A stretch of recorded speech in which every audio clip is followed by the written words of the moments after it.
قال رحمه الله: باب القراءة والأرض على المحدث. وروى الحسن والثوري ومالك القراءة جائزة، واحتج بعضهم في القراءة على العالم بحديث زمام بن ثعلبة رضي الله عنه أنه قال للنبي صلى الله عليه وسلم: الله أمرك أن نصلي الصلاة؟ قال: نعم. قال: فهذه قراءة على النبي صلى الله عليه وسلم. وأخبر زمام قومه بذلك فأجازوه. واحتج مالك بالصك، يقرأ على القوم فيقولون: أشهدنا فلان، ويقرأ على المقرئ فيقول القارئ: أقرأني فلان. وبه قال: حدثنا محمد بن سلام قال حدثنا محمد بن الحسن الواسطي عن عوف عن الحسن قال: لا بأس بالقراءة على العالم.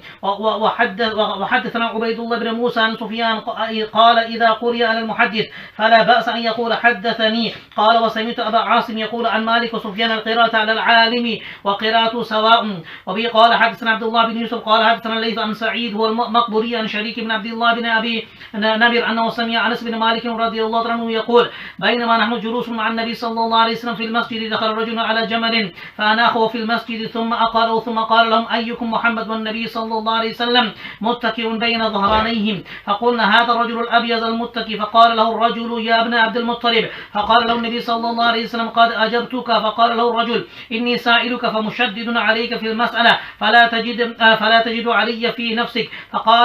فقال: سل عما بدالك. فقال: أسألك بربك ورب من قبلك، الله أرسلك إلى الناس كلهم؟ فقال: اللهم نعم. فقال: أنشدك بالله، الله أمرك أن تصلي الصلوات الخمس في اليوم والليلة؟ قال: اللهم نعم. فقال: أنشدك بالله، الله أمرك أن تصوم هذا الشهر من السنة؟ قال: اللهم نعم. قال: أنشدك بالله، الله أمرك أن تأخذ هذه صدقة من أغنيائنا فتقسمها على فقرائنا؟ فقال النبي صلى الله عليه وسلم: الله نعم. فقال الرجل: آمنت بما جئت بي وأنا رسول من ورائي من قومي وأنا ضمام بن ثعلبة أخو بني سعد بن بكر. رواه موسى وعلي بن عبد الحميد عن سليمان عن ثابت عن أنس عن النبي صلى الله عليه وسلم بهذا. وبه قال: حدثنا موسى بن إسماعيل قال حدثنا سليمان بن مغيرة قال حدثنا ثابت عن أنس قال: نهينا في القراءة أن نسأل النبي صلى الله عليه وسلم، وكان يعجبنا أن يجيء الرجل من أهل البادية العاقل فيسأله ونحن نسمع به. فجاء رجل من أهل البادية فقال: أتانا رسولك فأخبرنا أنك تزعم أن الله عز وجل أرسلك. قال: صدق. فقال: فمن خلق السماء؟ قال: الله عز وجل. قال: فمن خلق الأرض والجبال؟ قال: الله عز وجل. قال: فمن جعل فيها المنافع؟ قال: الله عز وجل. قال: فبالذي خلق السماء وخلق الأرض ونصب الجبال وجعل فيها المنافع الله أرسلك؟ قال: نعم. قال: زعم رسولك إن علينا 5 صلوات وزكاة في أموالنا؟ قال: صدق. قال: فبالذي أرسلك الله أمرك بهذا؟ قال: نعم. قال: وزعم رسولك أن علينا صوم شهر في سنتنا؟ قال: صدق. قال: فبالذي أرسلك الله أمرك بهذا؟ قال: نعم. قال: وزعم رسولك أن علينا حج البيت من استطاع إليه سبيلا؟ قال: صدق. قال: فبالذي أرسلك الله أمرك بهذا؟ قال: نعم. قال: فوالذي بعثك بالحق لا أزيد عليهن شيئا ولا أنقص. فقال النبي صلى الله عليه وسلم: إن صدق ليدخلن الجنة. اس وقت ابھی جو بات چل رہی ہے حدثنا و اخبرنا، اسی کے ضمن میں یہ باب امام بخاری رحمۃ اللہ تعالی علیہ نے ذکر کیا ہے، اور اس باب کا خلاصہ یہ ہے کہ اگر کسی آدمی کے پاس اپنی لکھی ہوئی حدیثیں ہیں، اب اس زمانے میں تو اب یہ بات نہیں رہی اس لیے کہ سب کتابیں وغیرہ ہو گئی، لیکن امام بخاری وغیرہ کے زمانے میں ہوتا تھا کہ ہر ایک محدث کے پاس اپنی اپنی حدیثیں ہوتی تھی کہ وہ روایت کیا کرتا تھا۔ تو اگر کسی آدمی کے پاس کوئی کتاب ہے اور وہ استاد اپنے شاگرد کو وہ اپنا مسودہ لکھا ہوا اس کو دے دے اور کہے کہ اس کو تم پڑھو، اور وہ دوسرے شاگردوں کے سامنے پڑھتا ہے، سمجھ میں؟ یعنی استاد خود حدیث دوسرے شاگرد کو نہیں بتاتا، استاد کی لکھی ہوئی کتاب ہے، حدیث ہے، اس میں سے وہ شاگردوں کو دوسرا شاگرد بتا رہا ہے، سمجھ میں آنے؟ تو اگر اس طریقے سے بتایا جائے تو اس کا روایت کرنا معتبر ہوگا یا اس کا روایت کرنا معتبر قرار نہیں دیا جائے گا۔ یعنی محدثین کے یہاں اس طریقے سے اگر روایت کی گئی ہو قراءت و عرض علی المحدث۔ ایک دوسری صورت یہ بھی ہے کہ ایک اپنا مسودہ ہے، وہ اپنا مسودہ اپنے شاگرد کو دے دیا، خود استاد اس میں سے نہیں پڑھتا بلکہ شاگرد پڑھتا ہے۔ جیسے میں نے ابھی تھوڑی دیر پہلے بتایا کہ پرانے زمانے میں دستور یہ تھا کہ استاد پڑھتا تھا اور شاگرد سنتے تھے بس، سمجھ میں آئے، اور وہی حدثنا کر کے وہ روایتیں کیا کرتے تھے۔ آج کل تو زمانہ ہی سارا بدل گیا، پتہ ہی نہیں چلتا کیا ہو رہا ہے۔ خیر بہرحال، تو اگر استاد نے وہ کتاب شاگرد کو دے دی اور شاگرد کو کہا کہ تم پڑھو، اور وہ شاگرد وہاں پر پڑھ رہا ہے، اور وہ پڑھ رہے شاگرد کو دوسرے شاگرد بھی سن رہے ہیں، سمجھ میں آیا؟ اب یہ دوسرے شاگرد اس کتاب کی حدیثوں کو روایت کرنا چاہیں تو یہ درست ہے یا درست نہیں ہے؟ تو یہ بتانا چاہ رہے ہیں کہ اس طریقے سے اس کو مناولہ سے تعبیر کیا جاتا ہے۔ مناولہ کی ایک شکل تو یہ ہے جو ابھی بتائی، دوسری شکل یہ ہے کہ ایک کتاب جتنی حدیثیں ہیں مجھے یاد ہے وہ میں نے 10 بستے میں، ایک جز میں ان سب کو جمع کی، اور جمع کرنے کے بعد میں نے اس کو دوسرے شہر میں بھیج دیا، لیسٹر میں، گلاسگو میں، اور وہاں پر ایک آدمی کو کہہ دیا کہ یہ میری سند ہے، میری حدیثیں ہیں، تم اس کو روایت کرو۔ اب وہ وہاں وہ روایت کر رہا ہے تو اس کا اعتبار ہے یا اس کا اعتبار نہیں ہے؟ امام ابو حنیفہ رحمۃ اللہ تعالی علیہ کے نزدیک کتاب القاضی القاضی میں ہدایہ میں تم نے پڑھا ہوگا کہ اگر ایک جگہ سے دوسری جگہ پر لکھی ہوئی بات پہنچائی جائے تو شہادت کی بھی ضرورت ہے۔ اگر 2 گواہ ہو اور وہ 2 گواہ کہیں کہ ہاں فلانے کی یہ کتاب ہے، ہم اس کی گواہی دیتے ہیں اور یہ کتاب بدلی نہیں ہے، ہمارے سامنے ہی ہے اور یہ تمہارے سامنے روایت کی جا رہی ہے، تو اس صورت میں کیا ہو جائے گا؟ یہ صحیح ہوگا۔ بہرحال مصنف رحمۃ اللہ نے فرمایا کہ القراءۃ والعرض علی المحدث، پڑھنا اور اسی طریقے سے محدث کے سامنے پیش کرنا ہے، یعنی میں نے کہا کتاب دے دی، اب تم کہا تم پڑھ کر مجھے سناؤ، اب یہ عرض علی المحدث کہا جاتا ہے کہ محدث کے سامنے وہ پڑھ رہا ہے، وہ عرض علی المحدث ہے، جائز ہے کہ نہیں ہے؟ ورع الحسن، یہ حضرت حسن بصری رضی اللہ تعالیٰ عنہ ہے، بہت ہی اونچے درجے کے تابعیوں میں ان کا شمار ہوتا ہے۔ حضرت حسن بصری رحمۃ اللہ تعالیٰ علیہ، سفیان ثوری رحمۃ اللہ تعالیٰ علیہ، ثوری سے مراد حضرت سفیان ثوری ہے۔ میں نے ابھی بتایا تھا کہ 2 سفیان کے نام آتے ہیں، ایک تو ہے سفیان ابن عیینہ، وہ بھی بڑے محدث ہیں، دوسرے سفیان ثوری، یہ بھی بہت ہی اونچے درجے کے کیا ہے، عالم بھی ہے، بہت ہی اونچے درجے کے بزرگ بھی ہیں، بہت ہی اونچے درجے کے ولی اللہ بھی ہیں۔ ان کے نام کے ساتھ ثوری کا لفظ لگا ہوا ہے۔ ثور ہماری زبان میں کہا جاتا ہے بیل کو، سمجھ میں؟ جیسے آج کل ہم کسی کے لیے کہتے ہیں ارے گدھے، تو اسی طریقے سے اس زمانے میں بیل کہا جاتا تھا، بیل کے طرح، سمجھ میں؟ حضرت سفیان ثوری رحمۃ اللہ تعالی علیہ یہ اللہ تبارک و تعالیٰ کے بہت ہی متبرک اور بہت ہی قریبی آدمی تھے، اور جو جتنا اللہ تبارک و تعالیٰ کا مقرب ہوتا ہے، جو جتنا زیادہ اللہ تبارک و تعالیٰ کا قریب ہوتا ہے، اس کو اتنی زیادہ محتاط اور اتنی زیادہ احتیاط برتنی پڑتی ہے۔ سمجھ میں آ گیا؟ اسی وجہ سے ذرا سی بات کے اوپر ان کی گرفت ہو جاتی ہے۔ جو لوگ بڑی آفسوں میں، بڑی مجلسوں میں رہتے ہیں، ان کو زیادہ اہتمام کرنا پڑتا ہے۔ تو اس طریقے سے حضرت سفیان ثوری رحمۃ اللہ تعالیٰ علیہ ایک مرتبہ مسجد میں داخل ہوئے۔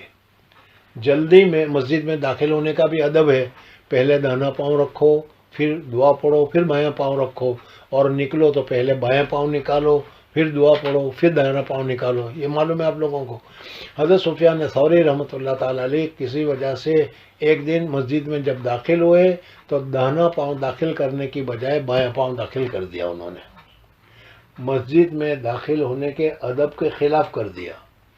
بس ادب کا خلاف کرنا تھا کہ اللہ تبارک و تعالیٰ کی طرف سے ناراضگی آئی، اور اللہ تبارک و تعالیٰ کی طرف سے ان کو غیبی آواز سنائی دی گئی، اور یہ کہا گیا یہ ثور ہماری محفل میں کس طریقے سے داخل ہوتے ہیں، ہمارے دربار میں کس طریقے سے داخل ہوتے ہیں، تمہیں معلوم نہیں؟ سمجھ میں؟ ان فوراً توبہ کی اور توبہ کر کے پھر اللہ کو راضی کر لیا۔ بہرحال تو چونکہ اللہ تبارک و تعالیٰ کی طرف سے یا ثور کہا گیا تھا، وہ بیل مسجد میں کس طریقے سے داخل ہوتا ہے وہ ادب بھی معلوم نہیں، تو اس وجہ سے چونکہ اللہ کی طرف سے یہ لقب ملا تھا ان کو، اس وجہ سے ان کو یہ بہت پسند آیا اور اپنے نام کے ساتھ انہوں نے جوڑ دیا اور کہا کہ سفیان ثوری، تو ثور کے معنی آتے ہیں بیل کے۔ بہرحال وہ ثوری وہ مالک وہ فرماتے القراءۃ جائزۃ، اس طریقے سے قرات کرنا استاد شاگرد کو دے دے اور کہے تم میری طرف سے پڑھ کر سنا دو، تم میری طرف سے پڑھ کر سنا دو، اور اس کو سن کر تم استاد کی طرف سے روایت کرنا شروع کر دو، تو یہ کرنا جائز اور درست ہے۔ مسئلہ سمجھ میں آ گیا؟ ایک مسئلہ تو یہ ہوا۔ وَاحْتَجَّ اور بعض حجت پکڑی ہے بعضوں نے فی قراءۃ علی العالم بحدیث زمام ابن ثعلبہ، بعض حضرات نے حضرت زمام ابن ثعلبہ رضی اللہ تعالیٰ عنہ کی حدیث سے دلیل پکڑی ہے کہ دیکھو حضرت زمام ابن ثعلبہ رضی اللہ تعالیٰ عنہ نے بھی اس طریقے سے حضور صلی اللہ علیہ وسلم کے سامنے پڑھا تھا، اور حضور صلی اللہ علیہ وسلم کے پڑھنے کے بعد اپنی قوم کو جا کر کہا تھا کہ حضور صلی اللہ علیہ وسلم نے یہ ارشاد فرمایا، یہ ارشاد فرمایا، یہ ارشاد فرمایا۔ اب حضرت زمام ابن ثعلبہ رضی اللہ تعالیٰ عنہ کا واقعہ کیا ہے؟ جی تو یہی چاہتا ہے کہ پورا واقعہ تمہارے سامنے، جو بھی عبارت پڑھی گئی وہ بھی تمہارے سامنے بتاؤں، لیکن وقت کی تنگی ہے، اس وقت میں پورا نہیں ہوگا، اس وجہ سے آج یہیں پر یاد رکھنا، کل یعنی آئندہ پیر کو آئندہ منڈے کو انشاءاللہ 11 بجے میں یہیں سے شروع کروں گا کہ حضرت زمام ابن ثعلبہ کون تھے، کیا تھے، اور واقعہ کیا ہے، وہ آپ کے سامنے ذکر کیا جائے گا۔ اللہ جل جلالہ و من والہ جو آج پڑھا ہے اس کو ہمیں یاد رکھنے کی اور یاد کرنے کی سعادت اور توفیق نصیب فرمائے، اور ہمارے پڑھنے پڑھانے کو قبول فرمائے۔ وآخر دعوانا بسم اللہ الرحمن الرحیم، الحمدللہ رب العالمین، والصلاة والسلام علی سید الانبیاء والمرسلین محمد وآلہ وصحبہ اجمعین۔ مصنف رحمۃ اللہ تعالیٰ علیہ نے گزشتہ باب منعقد کیا تھا القراءۃ والعرض علی المحدث۔ اگر کوئی آدمی محدث کے پاس پڑھتا ہے یا محدث نے کوئی کتاب دے رکھی ہے اور وہ کتاب کے ذریعے سے وہ حدیث کو پہنچاتا ہے، تو اس سلسلے میں یہ جائز اور درست ہے۔ امام بخاری رحمۃ اللہ تعالیٰ علیہ نے اس کو ذکر کیا تھا، اور اسی طریقے سے تابعی حضرات نے بھی، جیسے حضرت حسن بصری رحمۃ اللہ تعالیٰ علیہ اور امام مالک رحمۃ اللہ علیہ وغیرہ سے بھی ذکر کیا ہے۔ آج کل تو ہمارے سامنے کتاب ہے اور اس کتاب کے ذریعے سے پڑھتے ہیں، لیکن اس زمانے میں ایسی کتابیں نہیں تھی، اور مدرس بھی اور محدث بھی ایک جگہ پر نہیں ہوا کرتے تھے، مختلف جگہ پر ہوا کرتے تھے۔ اس وجہ سے وہ اپنی اپنی حدیثوں کو اپنی اپنی سندوں کے ذریعے سے وہ لوگوں کو بتایا کرتے تھے۔ تو اس میں اگر کسی محدث نے ان کے پاس جو حدیثیں ہیں ان حدیثوں کو انہوں نے جمع کیا ہے، اور جمع کرنے کے بعد اب شاگرد کو کہتا ہے کہ اس میں سے تم پڑھ کر سناؤ، حالانکہ اس شاگرد کو استاد نے پڑھ کر نہیں سنایا، لیکن اس کتاب میں سے کہتا ہے کہ سناؤ، تو یہ عرض علی المحدث ہے، یہ جائز اور درست ہے۔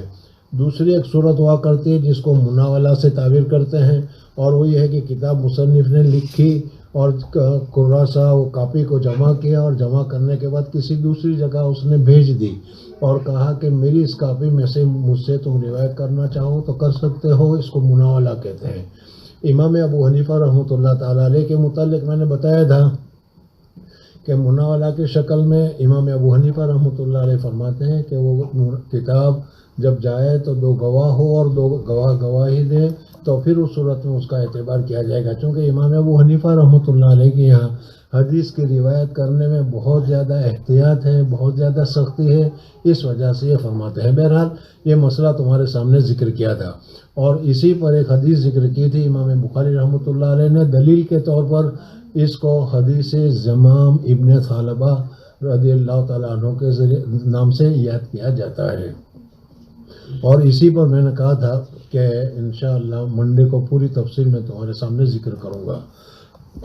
اصل میں ابھی آپ حضرات کے سامنے 2 حدیثیں پڑھی گئی، اس میں جو دوسری حدیث پڑھی گئی اس کے ذریعے سے معلوم ہوتا ہے کہ حضور اقدس صلی اللہ علیہ وسلم سے صحابہ کرام رضوان اللہ تعالیٰ علیہ مجمعین سوال کرتے تھے، لیکن وہ سوال بعض مرتبہ نامناسب بھی ہوتے تھے اور غیر پسندیدہ بھی ہوتے تھے، لیکن سوال کرنے والے سوال کر لیتے تھے تو حضور اقدس صلی اللہ علیہ وسلم جواب دیتے تھے، یا جواب نہ دینا ہو تو نہیں بھی دیا کرتے تھے۔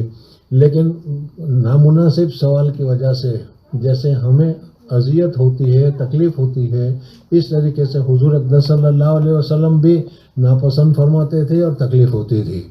زبان سے تو حضور اقدس صلی اللہ علیہ وسلم اپنے اخلاق کریمہ کی وجہ سے کچھ ظاہر نہیں کرتے تھے، لیکن اللہ جل جلالہ و من والہ کو اپنے حبیب کی اذیت بھی پسند نہیں آئی۔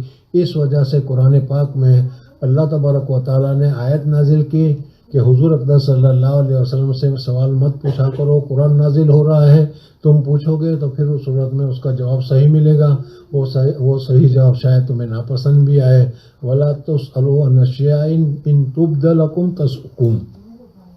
اس وجہ سے صحابہ کرام رضوان اللہ تعالیٰ علیہ مجمعین حضور اقدس صلی اللہ علیہ وسلم سے سوال پوچھنے سے رک گئے تھے، لیکن ضرورتیں ہوتی ہے، اس وجہ سے وہ یہ چاہتے تھے کہ دیہات سے، گاؤں سے کوئی گاؤں آدمی آئے اور وہ کوئی سوال پوچھے، اچھا سوال پوچھے، حضور صلی اللہ علیہ وسلم اس کا جواب دیں تو ہمیں اچھی طریقے سے اس جواب کے ذریعے سے فائدہ ہو۔ اس وجہ سے وہ پسند کیا کرتے تھے کہ کوئی آئے اور آ کر سوال کرے اور سوال کر کے حضور اقدس صلی اللہ علیہ وسلم سے جواب حاصل کرے تو اس جواب سے ہم کو بھی نئی چیزیں جاننے کو موقع ملے۔ اس وجہ سے صحابہ کرام رضوان اللہ تعالیٰ علیہ مجمعین چاہتے تھے کہ دیہاتی آدمی آئے، اس وجہ سے کہ دیہاتی آدمی اگر بے ادبی بھی کر لے گا تو چونکہ دیہات کی وجہ سے اس کے طرف زیادہ اہتمام نہیں کیا جاتا اور اس کو زیادہ اثر نہیں لیا جاتا، اس وجہ سے وہ اس قسم کی چیزیں چاہتے تھے۔ اور حدیث جبریل جو پہلے گزری تھی اس پر بھی بتایا تھا کہ حضور حضرت جبریل علیہ السلام نے حضور اقدس صلی اللہ علیہ وسلم سے آ کر سوالات کیے اور صحابہ کرام رضوان اللہ تعالیٰ علیہ مجمعین نے اس جوابات کو سنا اور اس کا کیا درجہ تھا وہ پہلے بتایا تھا۔ بہرحال حضور اقدس صلی اللہ علیہ وسلم نے صحابہ کرام رضوان اللہ تعالیٰ علیہ مجمعین کو اطراف میں، دیہاتوں میں، قبیلوں میں بھیجا کہ جاؤ تم اور جا کر ان قبیلے والوں کو اسلام کی دعوت دو، ایمان کی دعوت دو۔ چنانچہ صحابہ کرام رضوان اللہ تعالیٰ علیہ مجمعین مدینہ منورہ پہنچنے کے بعد اس طریقے سے قبیلوں میں جاتے تھے، دیہاتوں میں جاتے تھے، قریب کی جگہوں پر جاتے تھے، ایمان کی دعوت دیتے تھے، جس کی نظیر اگر اب تم کو سمجھنا ہو تو جیسے آج کل کی تبلیغی جماعت والے ہیں کہ وہ دوسری جگہ جا کر لوگوں کو ایمان کی دعوت دیتے ہیں، یہ کافروں کو جا کر دعوت دیا کرتے تھے۔ حضور اقدس صلی اللہ علیہ وسلم نے ایک صحابی کو بھیجا، وہ مدینہ منورہ کے قریب کو ایک بستی تھی، اس بستی میں وہ گیا اور بستی میں جا کر انہوں نے ایمان کی، توحید کی، حضور صلی اللہ علیہ وسلم کی سنتوں کی دعوت دی اور اس دعوت دینے کی وجہ سے وہاں کے لوگ کو پسند آئی اور وہاں کے لوگ مسلمان ہو گئے اور مسلمان ہونے کے بعد شریعت کے احکامات کے اوپر وہ عمل کرنے لگے۔ پھر انہوں نے کہا کہ ابھی تو حضور صلی اللہ علیہ وسلم کے قاصد کے ذریعے سے ہم کو یہ ایمان ملا ہے، چلو حضور اقدس صلی اللہ علیہ وسلم کے پاس جا کر خود تحقیق کرنی چاہیے کہ آیا حضور صلی اللہ علیہ وسلم نے اس کو بھیجا ہے کہ نہیں، اور جو تعلیمات دے کر بھیجا ہے وہ یہی تعلیم ہے یا کیا تعلیم ہے۔ اس وجہ سے یہ جو قبیلہ تھا اس قبیلے والوں نے ایک آدمی کو جس کا نام تھا حضرت زمام ابن ثعلبہ رضی اللہ تعالیٰ عنہ، ان کو تیار کیا کہ تم مدینہ منورہ جاؤ اور حضور اقدس صلی اللہ علیہ وسلم سے پوچھو اور کہو کہ تمہارا آدمی ہمارے پاس آیا تھا اور انہوں نے تمہارا نام لے کر ہم کو یہ بتایا، یہ بتایا، یہ بتایا، یہ بتایا، یہ صحیح ہے یا نہیں ہے، تاکہ تحقیق بھی ہو جائیں اور براہ راست حضور اقدس صلی اللہ علیہ وسلم کے ذریعے سے ہمیں تعلیم بھی حاصل ہو جائے۔ تو حضرت زمام ابن ثعلبہ رضی اللہ تعالیٰ عنہ اپنی بستی سے مدینہ منورہ تشریف لائے۔ جس وقت تشریف لائے حضور اقدس صلی اللہ علیہ وسلم مسجد نبوی میں تشریف فرما تھے اور صحابہ کرام رضوان اللہ تعالیٰ علیہ مجمعین بھی وہاں پر موجود تھے، اور ساری مجلس حضور صلی اللہ علیہ وسلم کی لگی ہوئی تھی، اور انہوں نے آ کر پہلے تو راستے بھر تک جو جو سوال پوچھنا تھا وہ سوال وہ یاد کرتے رہے کہ کہیں کوئی سوال رہ نہ جائے، کوئی سوال باقی نہ رہ جائے۔ اس وجہ سے وہ بار بار کیا ہے وہ سوال کو دہراتے رہتے تھے اور اپنے دماغ میں اپنے زبان سے وہ کہا کرتے تھے۔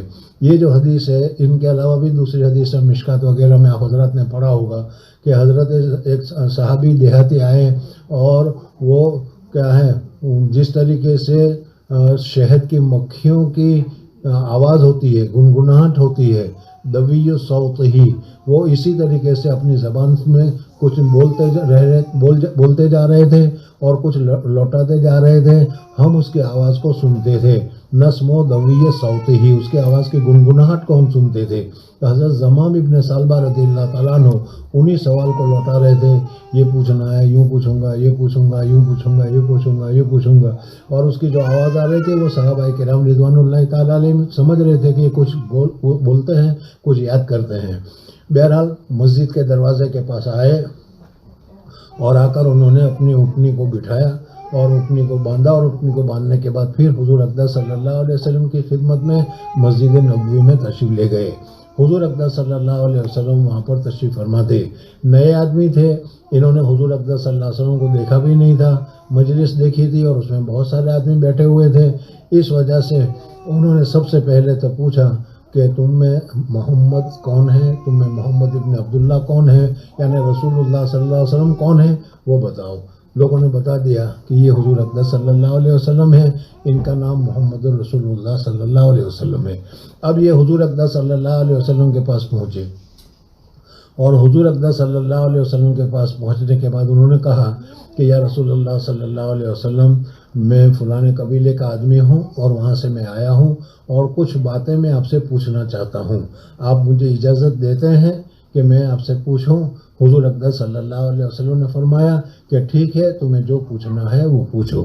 انہوں نے کہا کہ دیکھو، پوچھنے میں ذرا دیہاتی آدمی ہوں، الفاظ میرے ذرا سخت ہوں گے، بھاری ہوں گے، اور کیا ہے اس قسم کی باتیں میں پوچھوں گا جو ادب کے خلاف معلوم ہوگی، یا کیا ہے آہستہ بولنے کی جگہ پر زور سے میں پوچھ لوں گا۔ اس قسم کی اگر کچھ بے حرکت مجھ سے ہو جائے تو اس حرکت کی وجہ سے آپ مجھے ڈانٹیے گا نہیں اور مجھے کیا ہے کچھ کہیے گا نہیں۔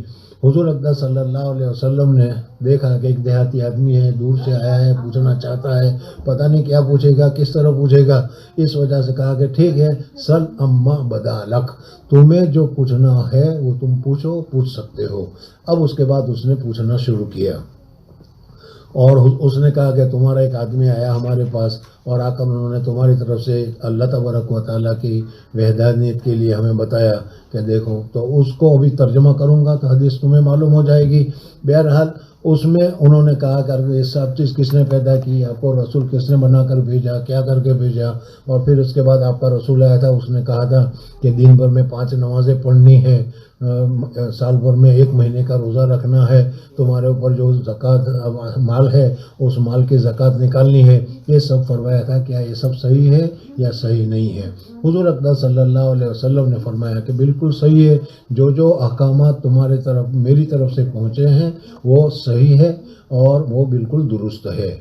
امام بخاری، یہ تو پورا واقعہ ہوا، امام بخاری رحمۃ اللہ تعالیٰ علیہ اس حدیث سے استدلال کرنا چاہتے ہیں کہ اگر کوئی شاگرد استاد کے پاس پڑھے اور استاد کو بتلائے اور استاد کہے کہ درست ہے تو یہ اس کا اعتبار کیا جائے گا۔ یہاں زمام ابن سالبہ رضی اللہ تعالیٰ عنہ نے کہا کہ تمہارے آدمی نے آ کر تمہاری طرف سے ہمیں یہ بتایا، یہ بتایا، یہ بتایا، یہ بتایا، تو اس کے ذریعے سے اس ترجمۃ الباب کو امام بخاری رحمۃ اللہ علیہ نے ثابت کیا۔ بہرحال ان عبداللہ ابن یوسف ان انس ابن مالک رضی اللہ تعالیٰ عنہ، حضرت انس فرماتے ہیں کہ ہم اس طریقے سے حضور صلی اللہ علیہ وسلم کے پاس بیٹھے ہوئے تھے مسجد میں، دخل رجل علی جمل، ایک آدمی داخل ہوا اونٹ پر، دخل، اس سے معلوم ہوتا ہے کہ اونٹ کے اوپر بیٹھ کر ہی وہ سیدھا مسجد میں داخل ہو گیا، حالانکہ یہ نہیں ہے، انہوں نے مسجد نبوی کے دروازے کے اوپر اونٹنی تک آیا وہ، اور پھر اونٹنی کو وہاں اس نے چھوڑی، اور اونٹنی کو چھوڑنے کے بعد حضور اقدس صلی اللہ علیہ وسلم مسجد میں تشریف فرما تھے، وہ حضور صلی اللہ علیہ وسلم کے پاس وہ داخل ہوا۔ دخل رجل علی جمل فاناخہ، اس اونٹنی کو بٹھلایا، فی مسجد میں۔ یہاں پر سوال پیدا ہوتا ہے، جیسے میں نے ابھی کہا کہ مسجد میں اونٹنی کو لے جانا، اپنے اسکوٹر کو مسجد میں جماعت خانے میں لے جانا، یہ تو اچھی چیز نہیں ہے، پھر یہ انہوں نے اپنی اونٹنی کو کس طریقے سے مسجد میں لے گئے؟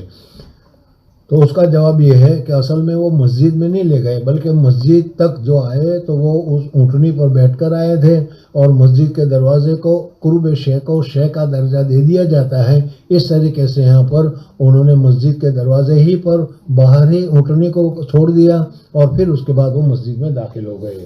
ثم عقلہ، پھر اس کو باندھا۔ عقل کو بھی عقل اسی وجہ سے کہتے ہیں کہ وہ آدمی کو بری چیزوں سے باندھتے ہیں، روکتی ہے بری چیز کو کرنے کی وجہ سے۔ اس وجہ جو آدمی کوئی اچھا کام نہیں کرتا تو ہم کہتے ہیں کہ تم نے کیسا نامعقول کام کیا، عقل میں نہ آنے والی بات کی۔ تو یہاں پر اس نے اونٹنی کو باندھا، تو یہ باندھا مسجد میں نہیں ہے بلکہ مسجد کے باہر انہوں نے باندھا، اور قریب ہونے کی وجہ سے مسجد کا الفاظ استعمال کر لیا۔ ثم قال لهم، پھر اس نے جو صحابہ کرام رضوان اللہ تعالی علیہ مجمعین اور سب بیٹھے ہوئے تھے ان کو کہا، ایکم محمدن، تم میں محمد کون ہے بھائی؟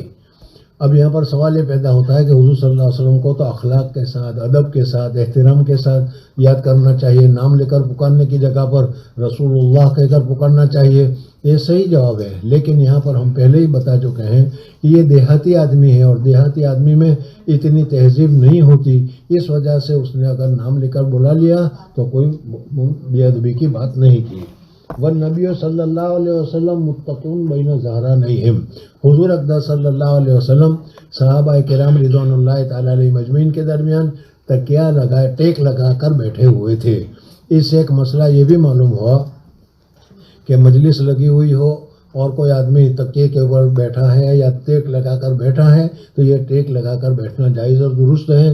صحابہ کرام رضوان اللہ تعالی علیہ مجمعین کے سامنے حضور اقدس صلی اللہ علیہ وسلم ٹیک لگا کر بیٹھے ہوئے تھے۔ فقلنا ھذا الرجل الابیض المتقی، اس نے پوچھا صحابہ سے کہ بھائی تمہیں محمد کون ہے؟ تو انہوں نے کہا، فقلنا، ہم نے کہا، ھذا الرجل، یہ آدمی ہے جو خوبصورت ہے، ابیض سفید کو کہا جاتا ہے، یعنی خوبصورت ہے اور ٹیک لگا کر بیٹھے ہوئے ہیں، یہ محمد ہے، یہ رسول اللہ صلی اللہ علیہ وسلم ہے، جس آدمی کے متعلق تم پوچھ رہے ہو وہ یہ ہے۔ فقال له الرجل، جب اس کو معلوم ہو گیا کہ یہ محمد ہے صلی اللہ علیہ وسلم تو پھر اس نے حضور اقدس صلی اللہ علیہ وسلم سے کہا، یا ابن عبد المطلب، اے عبد المطلب کے بیٹے۔ یہاں پر سوال یہ پیدا ہوتا ہے کہ حضور اقدس صلی اللہ علیہ وسلم تو بیٹے ہیں حضرت عبداللہ کے، اور حضرت عبداللہ بیٹے ہیں عبد المطلب کے، یعنی عبد المطلب تو دادا ہیں، تو اس وجہ سے انہوں نے جو حضور صلی اللہ علیہ وسلم کو کہا، اے عبد المطلب کے بیٹے، تو یہاں پر پوتے، حالانکہ حضور صلی اللہ علیہ وسلم تو رشتے میں پوتے ہوئے ہیں، لیکن پوتے کو بھی بیٹا کہہ دینا یہ جائز اور درست ہے، اس حدیث سے معلوم ہوا۔ اس وجہ سے اگر کسی آدمی نے تم کو پوچھا تمہارا باپ کون ہے اور تم نے اپنے باپ کا نام بتا دیا تو حقیقت ہے، اور اگر دادا کا بھی نام بتا دیا تو بھی درست ہے، اس وجہ سے گویا کہ دادا کے آپ پیٹ میں۔ تو حضور صلی اللہ علیہ وسلم نے کہا، تو اس نے پوچھا کہ ابن عبد المطلب۔ فقال له النبی صلی اللہ علیہ وسلم قد اجبتک، حضور اقدس صلی اللہ علیہ وسلم نے فرمایا کہ میں نے تم کو جواب دیا۔ یہاں پر اس نے کہا کہ ابن عبد المطلب، اور اس کے جواب میں حضور صلی اللہ علیہ وسلم نے کہا کہ میں نے تمہیں جواب دیا، تو یہ صحیح نہیں بیٹھتا، اس وجہ سے کہ اس نے تو ابھی عبد المطلب کہا، اس کے بعد حضور صلی اللہ علیہ وسلم کہتے ہیں جی، تو اس کا جواب یہ ہے کہ اسی سند میں حضور اقدس صلی اللہ علیہ وسلم کو ایک مرتبہ تو اس نے کہا کہ یا ابن عبداللہ، اور پھر اس کے بعد اس نے کہا کہ یا ابن عبد المطلب۔ تو ہو سکتا ہے کہ پہلی مرتبہ جب اس نے کہا ہو کہ ابن عبداللہ، تو اس وقت حضور صلی اللہ علیہ وسلم نے نام کہہ دیا ہو، اس وجہ سے جب عبد المطلب کے نام کے ساتھ پھر سوال کیا تو کہا کہ میں تمہیں پہلے جواب دے چکا ہوں، میں کہہ چکا ہوں، بتاؤ کیا کہنا چاہتے ہو۔ یا ابن عبد المطلب، فقال له النبی صلی اللہ علیہ وسلم، حضور صلی اللہ علیہ وسلم نے کہا قد اجبتک، میں نے تم کو جواب دے دیا، میں نے تیری سوال کو سن کر میں نے تمہیں کہا کہ جی پوچھو کیا کہنا ہے۔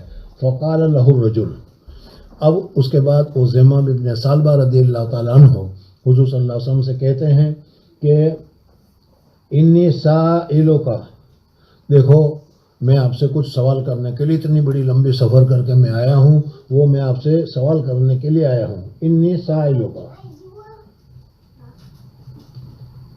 مشدد علیک فی المسئلہ، اور جو میں سوال کروں گا اس سوال میں ذرا سخت الفاظ بھی ہوں گے، تشدد بھی ہوگا، زیادت بھی ہوگی، ذرا زور سے بھی میں بول دوں گا۔ تو پہلے ہی اس نے بتا دیا کہ دیکھو ذرا بے ادبی سی ہو جائے تو آپ معاف فرما دیجئے، پریشان نہ ہو جائے، یا یہ نہ سمجھے کہ یہ میرے ساتھ اس طریقے سے اونچی آواز سے سختی کے ساتھ بات کیوں کر رہا ہے، میں کسی خاص غرض کے لیے آیا ہوں، خاص مقصد کے لیے آیا ہوں، اس وجہ سے اس غرض اور مقصد کو حاصل کرنے کے لیے میں ذرا تشدد کے ساتھ بھی آپ کے ساتھ معاملہ کروں گا۔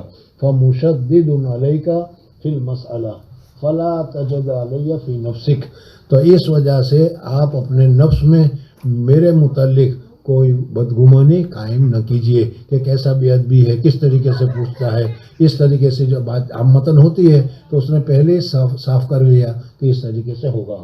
فقال، حضور اقدس صلی اللہ علیہ وسلم نے فرمایا سل اما بدالک، جو تیرا جی چاہے، جو تجھے پسند آئے پوچھ۔ اس وجہ سے اس کو پوچھنے کی گویا کہ اجازت دی۔ جب پوچھنے کی اجازت دی تو اب اس نے پوچھنا شروع کیا۔ فقال اسألک، میں تم سے سوال کرتا ہوں بے ربک و رب من قبلک، اب تیرے پروردگار، آپ کے پروردگار اور آپ سے پہلے جتنے بھی انبیاء رسول آئے، جتنے بھی لوگ آئے، سب کے پروردگار وہ تو اللہ تبارک و تعالیٰ ہی ہے، وہ ایک ہی ہے۔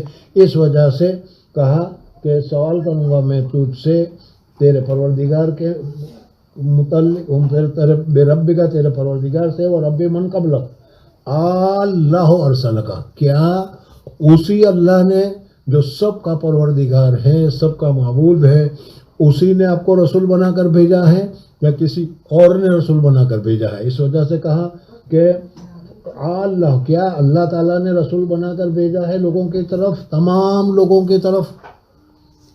حضور اقدس صلی اللہ علیہ وسلم سے پہلے جتنے انبیاء آئے وہ اپنے اپنے قبیلے کی طرف، اپنے اپنے ملک کی طرف، اپنی اپنی جماعت کی طرف آئے۔ صرف حضور اقدس صلی اللہ علیہ وسلم کو اللہ تبارک و تعالیٰ نے رسالت عامہ عطا فرمائی کہ حضور اقدس صلی اللہ علیہ وسلم صرف مکہ والوں کے، صرف مدینہ والوں کے، صرف عرب کے، عربیوں کے رسول نہیں تھے، بلکہ حضور اقدس صلی اللہ علیہ وسلم الی الناس کلہم، تمام لوگوں کے حضور اقدس صلی اللہ علیہ وسلم اللہ کے رسول ہیں۔ یعنی حضور اقدس صلی اللہ علیہ وسلم ہندوستان کے مسلمانوں کے، انگلستان کے مسلمانوں کے، افریقہ کے، امریکہ کے، غیر مسلم، مسلم، سب کی طرف اللہ تبارک و تعالیٰ نے حضور اقدس صلی اللہ علیہ وسلم کو رسول بنا کر بھیجا تھا۔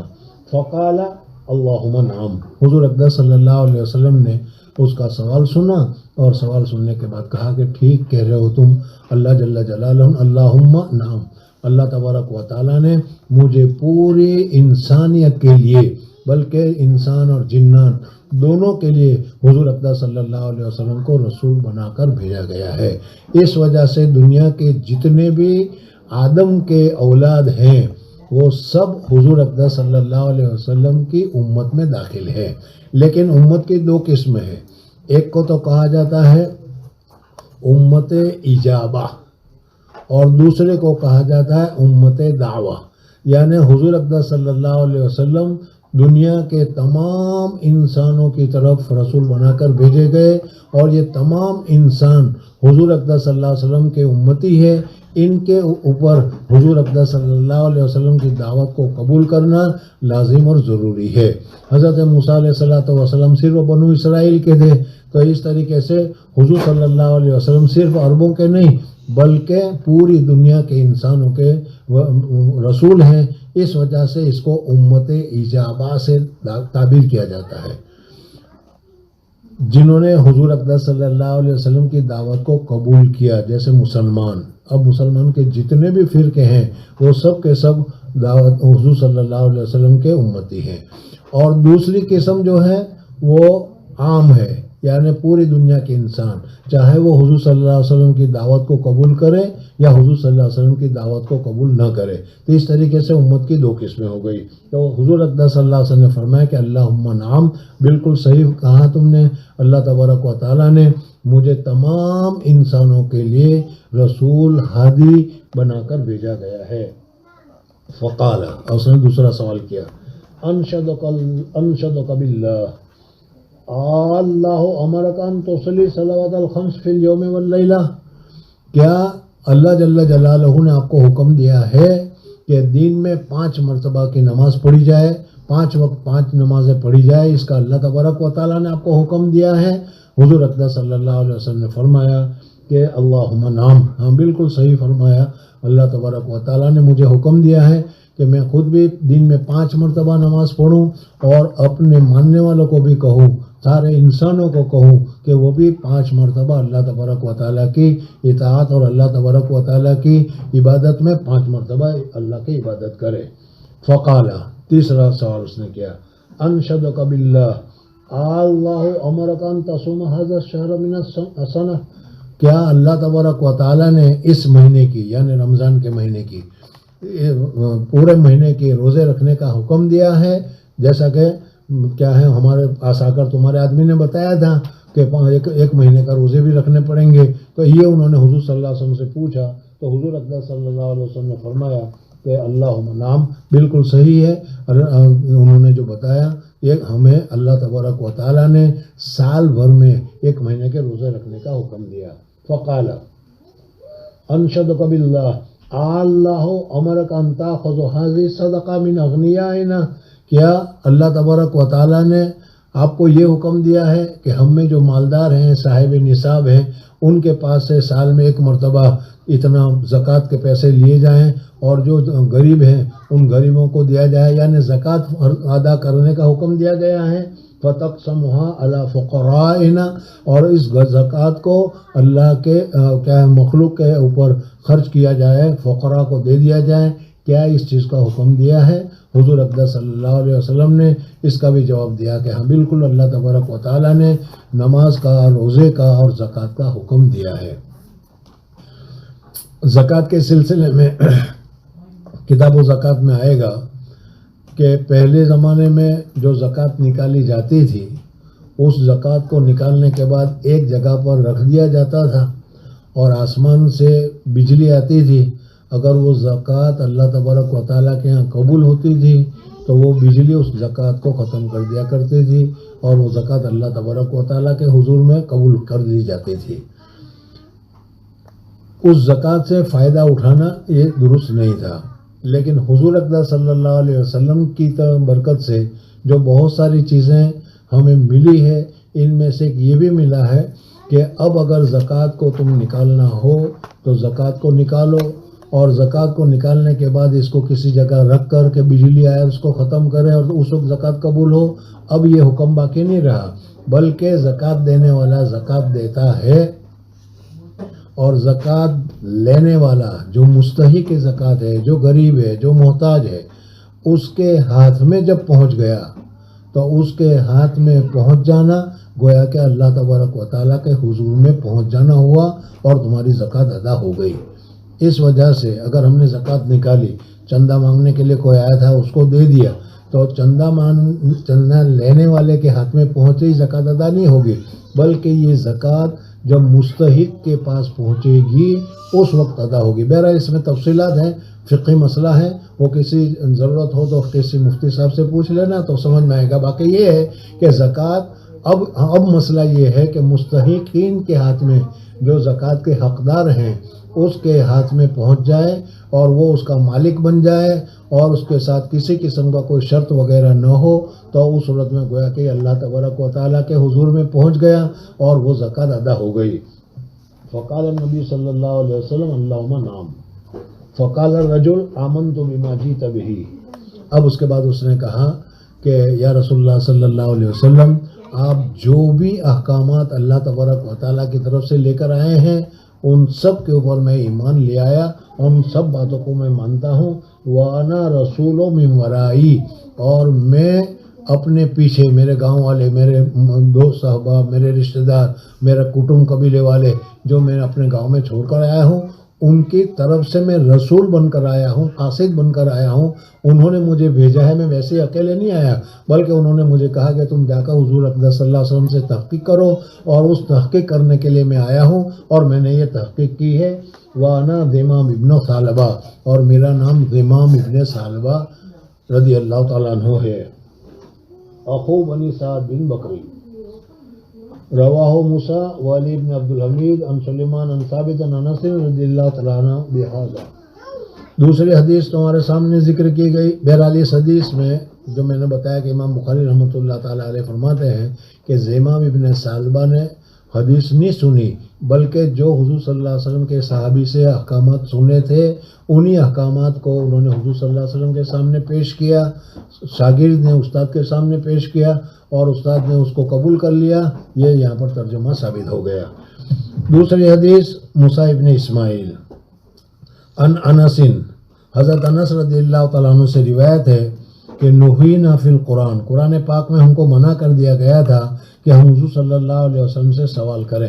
جیسے میں نبی شروع میں بتایا تھا کہ صحابہ کرام رضوان اللہ تعالیٰ علیہ مجمعین بعض سوال کرتے تھے، وہ ناپسندیدہ سوال ہوتا تھا، حضور صلی اللہ علیہ وسلم کو اذیت ہوتی تھی، لیکن اخلاق کے وجہ سے حضور صلی اللہ علیہ وسلم اس کو بیان نہیں کرتے تھے، لیکن وہ چیز ناپسند کرتے تھے۔ اللہ تبارک و تعالیٰ کو اپنی نبی کی اتنی اذیت بھی پسند نہیں آئی، اس وجہ سے قرآن پاک میں حکم دیا گیا کہ وَلَا تَسْأَلُوا عَنْ أَشْيَاءٍ إِن تُبْدَ لَكُمْ تَسُؤْكُمْ۔ اس وجہ سے صحابہ کرام رضوان اللہ تعالیٰ علیہ مجمعین سوال کرنے سے رک گئے تھے۔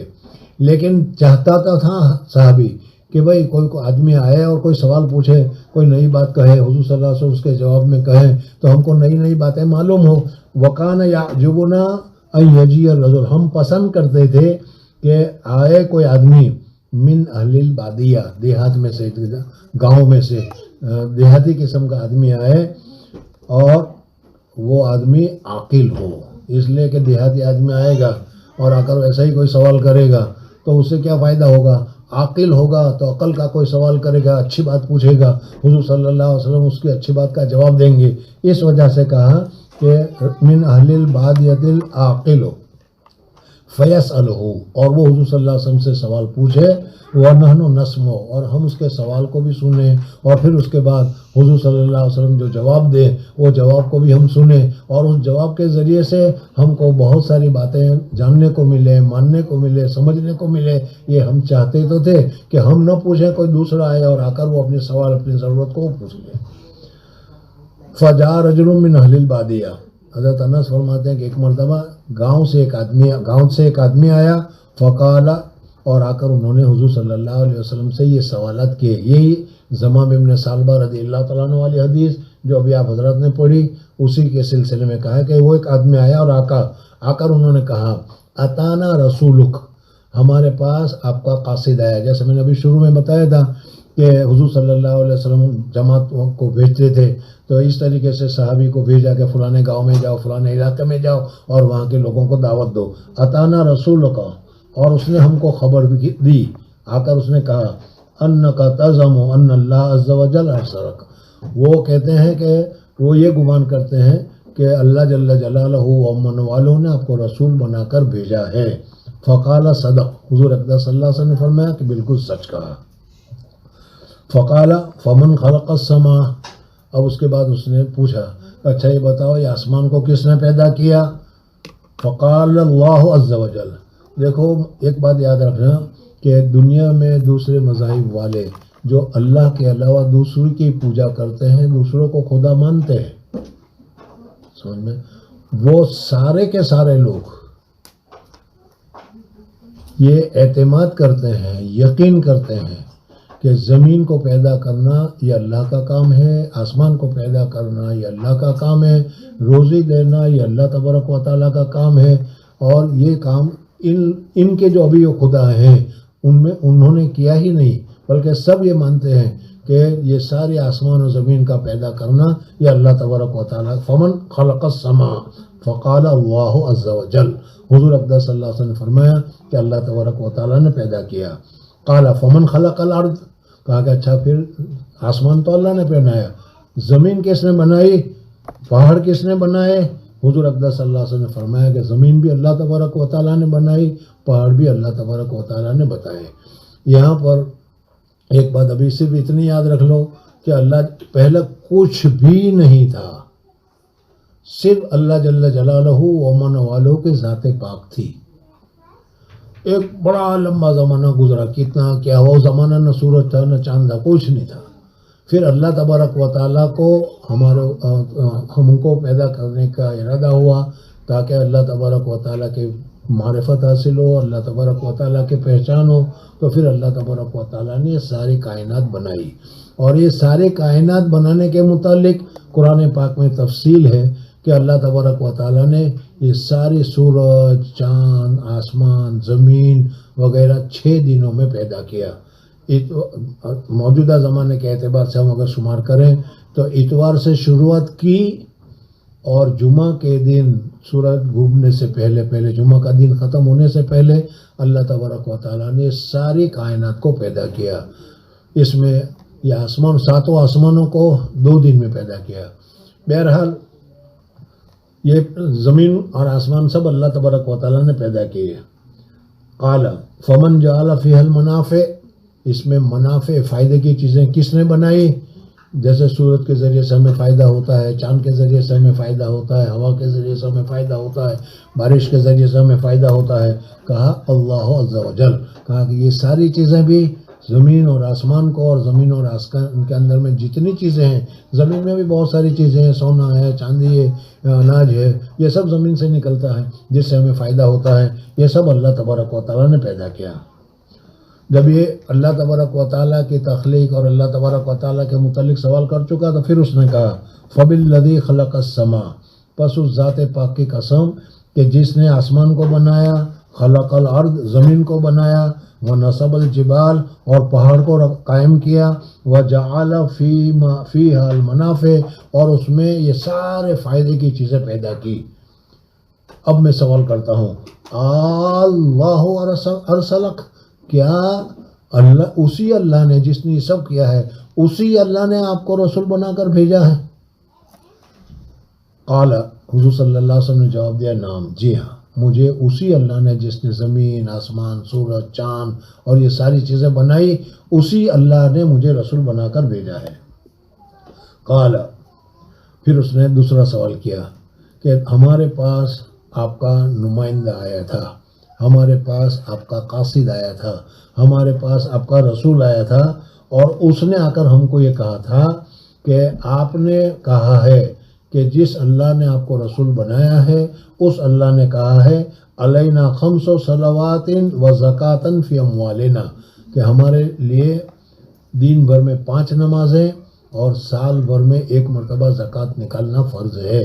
کیا آپ نے اس رسول کو یہ بتایا تھا، ایسا ہی کہنے کے لیے کہا تھا؟ قال صدق، حضور اقدس صلی اللہ علیہ وسلم فرمایا کہ بالکل، میرے نمائندوں نے جو تم کو کہا کہ دن بھر میں 5 نمازیں پڑھنی ہے، سال بھر میں زکوٰۃ دینی ہے، وہ بالکل سچ فرمایا. قال وبالذی ارسلک اللہ امرک بہذا، اب پھر وہ کہتا ہے کہ اچھا یہ 5 نمازیں پڑھنے کا جو ہم کو حکم ملا، آپ کے قاصد نے ہم کو بتایا، زکوٰۃ ادا کرنے کا ہم کو حکم دیا، آپ نے قاصد کو بتایا تھا، لیکن کیا آپ کو اللہ نے بتایا تھا؟ یہ تحقیق کر رہا ہے کہ بالکل اللہ ہی کی طرف سے ہے کہ نہیں. پہلے کہا تھا میں ذرا سختی بھی کروں گا، تو وہ کہہ رہا ہے کہ یہ حکم آپ نے تو ہم کو بتایا، لیکن آپ کو اللہ ہمارا، کیا اللہ ہی نے آپ کو یہ حکم دیا تھا بہذا، اس چیز کا؟ قال نعم، حضور اقدس صلی اللہ علیہ وسلم نے فرمایا کہ ہاں بالکل صحیح ہے، اللہ ہی نے مجھے حکم دیا ہے، اور اللہ ہی کا حکم میں نے اس کو سنایا، اور اللہ ہی کا حکم میں تم کو سنا رہا ہوں، اور وہی حکم تم مجھ کو بتا رہے ہو، یہ بالکل فصدق. قال وزعم رسولک ان علینا صوم شہر فی سنتنا، آپ کے قاصد نے ہمیں یہ بتایا تھا کہ سال بھر میں 1 مہینے کے روزے بھی رکھنے ہوں گے. یہ بھی صحیح ہے، آپ نے اس کو بتایا، اور آپ کو اللہ نے روزے رکھنے کا آپ کو حکم بھی دیا اور ہم کو بتانے کا حکم بھی دیا. قال حضور صلی اللہ علیہ وسلم نے فرمایا صدق، بالکل صحیح فرمایا. اب یہاں پر سوال یہ پیدا ہوتا ہے کہ ہم تو سنتے رہتے ہیں کہ اسلام کی بنیاد 5 چیزوں پر ہے، اور اس میں کیا ہے؟ ایمان ہے، نماز ہے، روزے ہے، زکوٰۃ ہے اور حج ہے. اس میں حج تو آیا ہی نہیں ہے. حج اس میں سمجھ میں آ گیا؟ تو پھر حج کو کیوں نہیں ذکر کیا؟ تو اس کا جواب یہ ہے کہ ہو سکتا ہے، اور ظاہر بات ہے کہ حج کی فرضیت ہی ہوئی ہے سن ہجری 9 میں، جب حضور صلی اللہ علیہ وسلم مدینہ منورہ گئے اور 9 سال پورے ہو گئے اس وقت ہوئی، اور حضور صلی اللہ علیہ وسلم سن ہجری 10 میں حج پڑھنے کے لیے تشریف لے گئے. تو اس وقت حج کی فرضیت نہیں آئی تھی، اس وجہ سے اس کو ذکر نہیں کیا. قال فبالذی ارسلک اللہ امرک بہذا قال نعم. قال وزعم رسولک ان علینا حج البیت من استطاع الیہ سبیلا. اب وہ سوال آ گیا کہ اسی ایک حدیث میں یہ بھی ہے کہ انہوں نے حج کے متعلق بھی پوچھا تھا اور حضور صلی اللہ علیہ وسلم نے حج کے متعلق بھی کہا ہے، تو پھر وہ سوال باقی نہیں رہے گا. فقال صدق، انہوں نے کہا کہ بالکل سچ فرمایا. قال فبالذی ارسلک اللہ امرک بہذا، پھر انہوں نے کہا دیکھو صحیح بتاؤ کہ یہ جو سارے احکام لوگوں نے ہم کو سنائے، آپ نے لوگوں کو سنائے، لیکن آپ کو اللہ نے بتایا ہے، اللہ نے آپ کو حکم دیا ہے؟ قال نعم. قال، اب اس کے بعد وہ اخیر میں کہتا ہے فوالذی بعثک بالحق، اس ذات پاک کی قسم جس پروردگار نے آپ کو رسول بنا کر حق کے ساتھ بھیجا ہے، لا ازید علیہن شیئا ولا انقص، میں اب اس پر کچھ بھی زیادہ نہیں کروں گا اور کچھ بھی کم نہیں کروں گا. ولا انقص شیئا. فقال النبی صلی اللہ علیہ وسلم صدق دخل الجنہ لا يدخل الجنہ، جس نے اگر سچائی اختیار کی تو جنت میں داخل ہوگا. یعنی اس نے حضور صلی اللہ علیہ وسلم سے بنیادی چیزیں پوچھی، اور پوچھنے کے بعد اب کہا اب میں قسم کھا کر کہتا ہوں کہ اس پر میں کچھ کمی بھی نہیں کروں گا، کچھ زیادتی بھی نہیں کروں گا. حضور اقدس صلی اللہ علیہ وسلم نے فرمایا کہ اس نے اگر جو کہا ہے اس پر وہ سچائی کے ساتھ پابند رہا جنت میں داخل ہوگا. یہ تو ہوئی حدیث.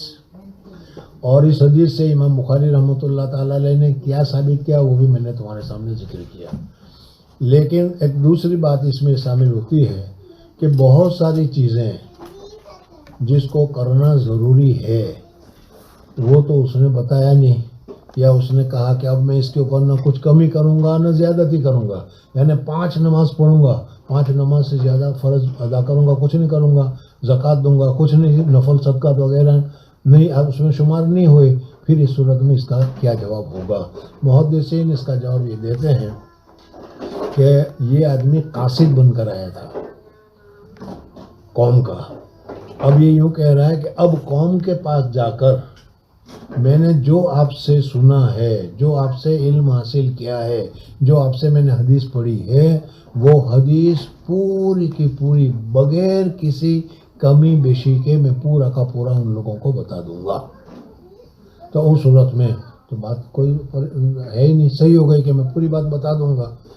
اور اگر یہ مطلب ہو کہ اگر وہ یہ کہتا ہے کہ جو فرائض ہیں وہ فرائض میں پابندی کے ساتھ کما حق ادا کروں گا، تو اس کا جواب یہ ہے کہ دیکھو جیسا اللہ تبارک و تعالیٰ نے نماز کے پڑھنے کا 5 نماز پڑھنے کا حکم تو دیا ہے، لیکن اس میں اقامت الصلاۃ کا لفظ استعمال کیا ہے، ادائی الصلاۃ کا لفظ نہیں کیا. نماز ادا کرو یہ نہیں کہا بلکہ نماز کو قائم کرو. اور اقامت الصلاۃ کی تفسیر میں اب حضرت نے سنا ہوگا کہ تمام سنن اور مستحبات کی رعایت کرتے ہوئے کامل خشوع اور خضوع کے ساتھ ادا کرنا. یہ جو ہم سنتیں پڑھتے ہیں یہ حضور صلی اللہ علیہ وسلم کی طرف سے ہمیں بتائی گئی ہے، پڑھنی چاہیے. اس کی وجہ ہی یہی ہے کہ حضرت شاہ عبدالعزیز محدث دہلوی رحمۃ اللہ تعالیٰ علیہ نے لکھا ہے کہ یہ سنن مکملات الصلاۃ ہے، فرائض کے پوری کرنے والی، فرائض کو کامل کرنے والی ہے. یعنی جب حساب کتاب ہوگا ہم جو نماز پڑھتے ہیں وہ دیکھتے ہیں اس میں خشوع خضوع اور تواضع اور سنن کی رعایت، واجبات کی رعایت کتنی ہوتی ہے؟ بہت کم ہوتی ہے۔